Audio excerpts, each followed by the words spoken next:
Good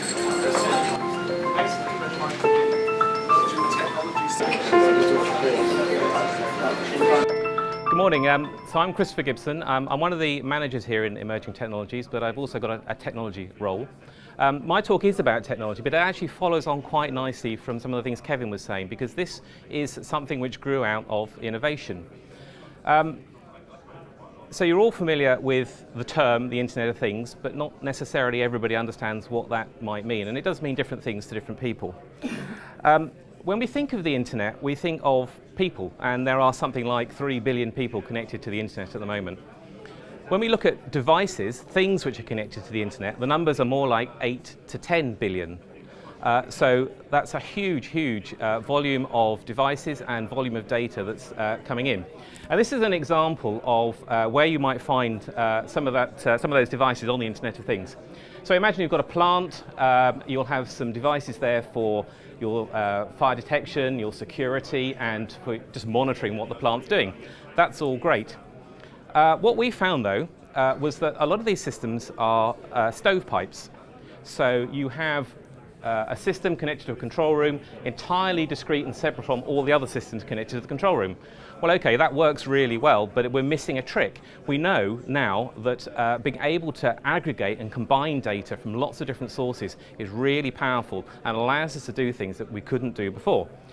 So we wanted to look at how we could address that problem, and that's where the innovation bit came in.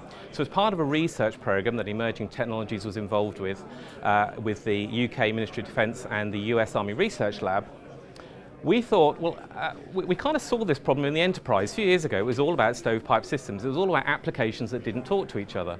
The solution then was middleware. So we thought, okay, well, can we take middleware and push that right out to the edge of the network? And the solution was for us to create effectively a service bus for the edge of the network. Now, we couldn't just take enterprise software and squeeze it down to the edge. It wouldn't fit. So we took the patterns, we took the principles, and we recreated new software to run in that environment. So instead of lots of stovepipe systems feeding into a single location, we now have those same systems pushing information onto a bus, and we can access that bus not only from our control room, from lots of other locations as well. That's great for the maintenance personnel who need to look after the system. They can go out, they can look at a storage tank, and they can get the data feeds coming from it. But it also means we can start to share that information with other organizations. So imagine there's a fire at your plant. Well, wouldn't it be great if the fire service could turn up and get access to all of these assets, all of this information to help deal with that incident? So clearly they want to know where the fire is, they want to know where the people are, and they want to know which is the storage tank that's getting too hot and is at risk of an explosion. Equally, for just site security, if you have an intruder, the police can come along and for the duration of that incident get access to that information. So this is actually a really powerful model, and it helps to get much more value out of the Internet of Things. So the question is, how does this fit in with the IBM bigger picture?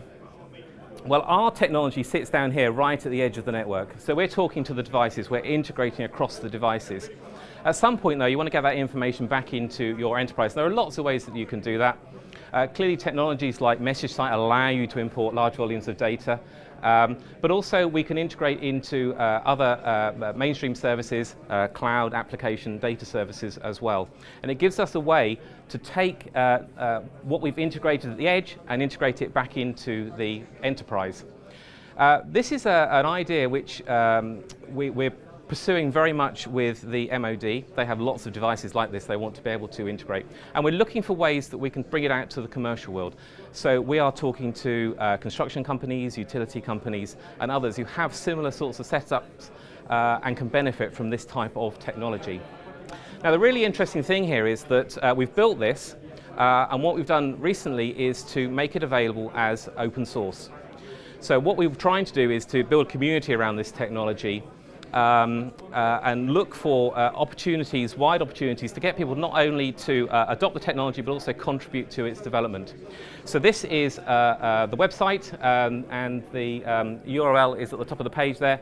So we've got information about the technology, we've got the software available to download, and hopefully we'll see over the next few months or so this start to take off and see some new solutions being created. Okay, thank you.